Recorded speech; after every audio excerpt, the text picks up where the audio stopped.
Okay, so these are Laura's famous baby back spare ribs, pork spare ribs, not the big beef ones, but the small pork ones. And I usually do 1, 2, 3 ribs. So these are all pre-sliced in nice little sizes.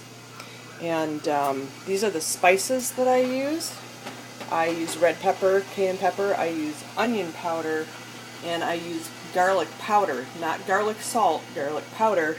I have a steamer, and then, oh shucks,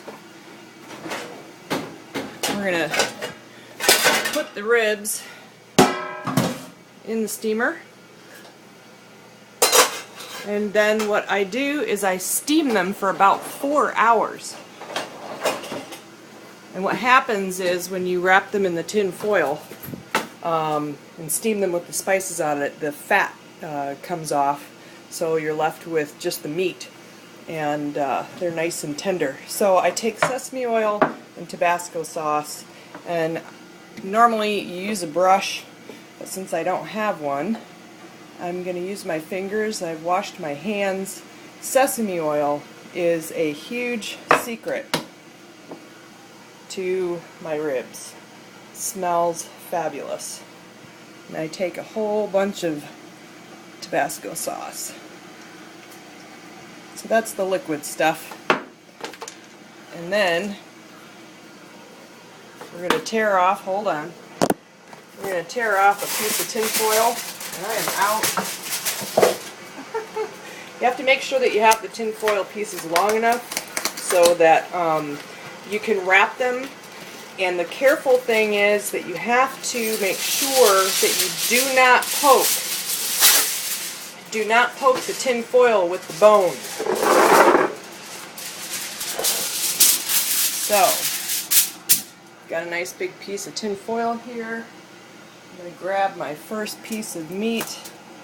Okay, I'm going to mix up the sauce. And then I just pour it on, pour a little bit on. You want to be generous with this. You want to just make sure that you get enough oil on the meat so that the spices stick. So we're going to grab the garlic powder, sprinkle that on, grab the onion powder, we're going to sprinkle some of that on, and then we're going to be really generous with the red pepper. There you go. Then you wrap it up, and then we're going to throw it in the steamer.